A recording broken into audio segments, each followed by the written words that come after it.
চৌপাশে ফাগুনৰ আগমনী বতৰা পচুৱাৰ পৰশত বিদায় মাগিব লৈছে নিয়ৰসৰা দীঘলীয়া নিশাবোৰ।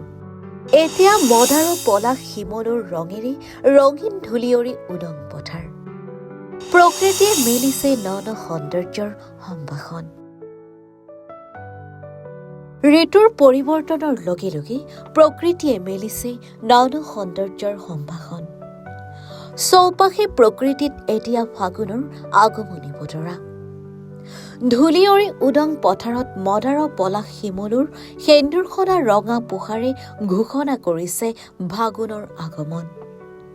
লঠঙা গছৰ ডালে ডালে সৰাপাতৰ মৰমীয়াল শব্দৰে কুঁৱলী সনা পুৱাবোৰ আঁতৰাই কব ধৰিছে আহিল যে উতনোৱা ফাগুন। নিয়ৰসৰা দীঘলীয়া নিশা আৰু নিৰ্জন দুপৰীয়াবোৰ পচুৱাৰ পৰশত লাহে লাহে বিদায় ল'ব ধৰিছে।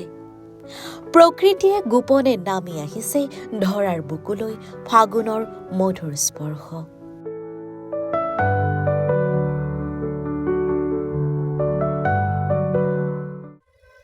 আচলতে ফাগুন বুলিলে অনুভৱ বুলি কি ক'ম, আমাৰ গীততে হওক বা কবিতাতে হওক আমাৰ ফাগুনৰ যিখিনি অনুভৱ সেয়া প্ৰকাশ পায়ে আছে।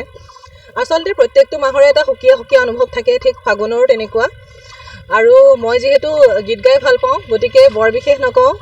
মোৰ এগৰাকী প্ৰিয় গায়িকা যিগৰাকী অলপ দিন আগতে ঢুকাইছে, গায়ত্ৰী হাজৰিকা, তেখেতৰে এটি ভাল লগা ফাগুনক লৈ গোৱা গীত, সেই গীতটিৰে মই মোৰ ফাগুনৰ অনুভৱখিনি প্ৰকাশ কৰিছোঁ। কলিয়াবৰৰ পৰা পাৰ্থ প্ৰতিম হাজৰিকাৰ ৰিপৰ্ট, এনিভাৰত 24।